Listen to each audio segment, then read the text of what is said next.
The other question that I think is really important to ask, because you have no idea, when you go into a role and you're interviewing, you have no idea what the person or the persons before you were like in that role. You have no idea what they have, what their working style was. You don't know what their workflow, how they managed it. And more often than not, it's especially if you have that assistant there that is training you, if there's a transition of roles. They're going to train you in what they've done.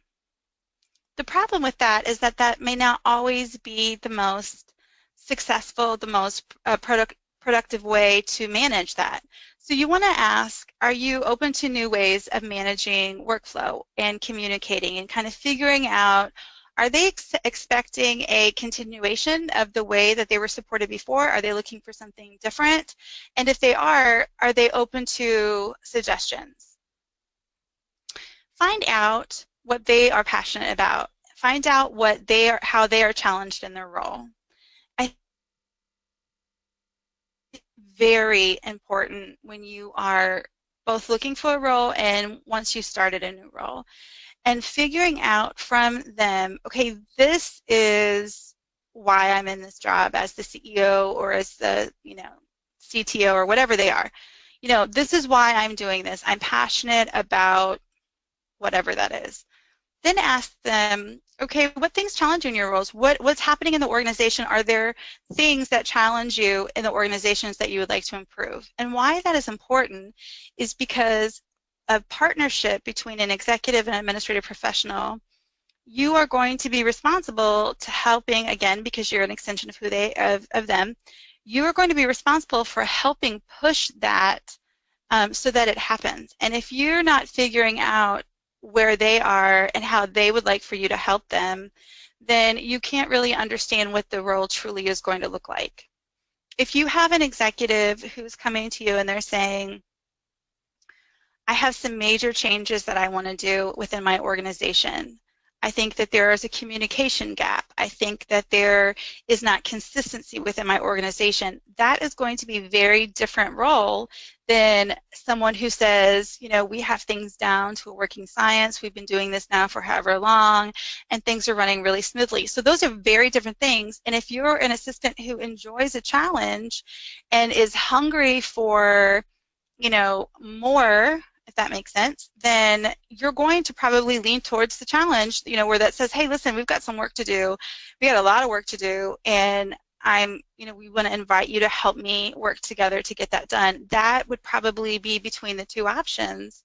You're going to go to the one that is a little bit more challenging. And then when you think about as an administrative professional, unfortunately, because of where our industry has evolved from, sometimes the thought process behind who we are and what we do has not always come along with it. And so finding that question and asking, do you support professional development in this role? If you ask an executive, do they support professional development, you will generally hear absolutely, but when you put that tag on it, do you support professional development as an administrative professional, sometimes you don't always get the answer that you think that you're going to. And that also is a key for you if this is an executive that you're going to want to partner with. I think that continued education and training in this industry is absolutely critical because of the amount of work that we do. Because we are so busy and we're pulled in 100 different ways. And the other part about that is we have to be the most productive so that we can take steps in our career. If you allow yourself to stay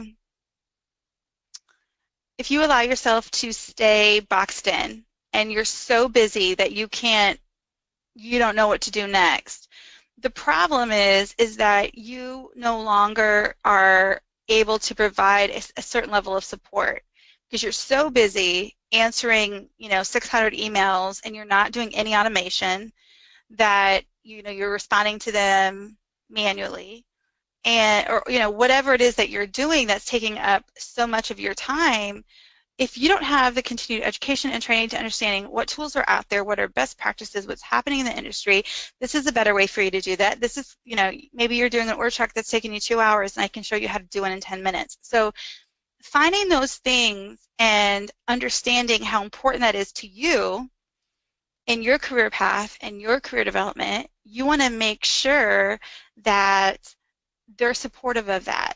Hey, will you send me to training?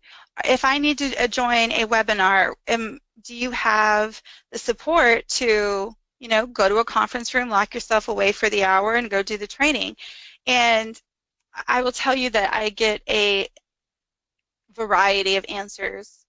When we did a webinar last week, we did some free webinars on professional development, and it was very interesting to hear. There was a couple admins who said that they can't, the expectation is that they don't even leave their desk ever.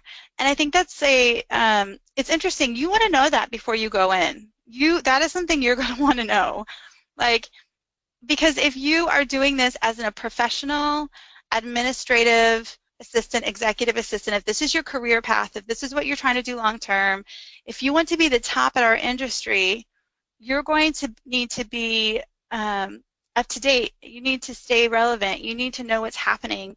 This is so important because you are not just managing your workload, you're managing multiple people's workloads. So where somebody else might be able to manage it with what they intuitively have, you know, nobody gets, generally, when you get your first big job, nobody's teaching you the best way, the best practices in, you know, the Microsoft suite or in Google. Generally, that training doesn't happen, and so most people are just intuitive based on what they have done in the past. Except for administrative professionals, you have to be the one person who says, oh, I know how to do that. I know the best way to do that. That's not, you know, because it's not just you, you're not just managing your workload, you're managing several people's workload.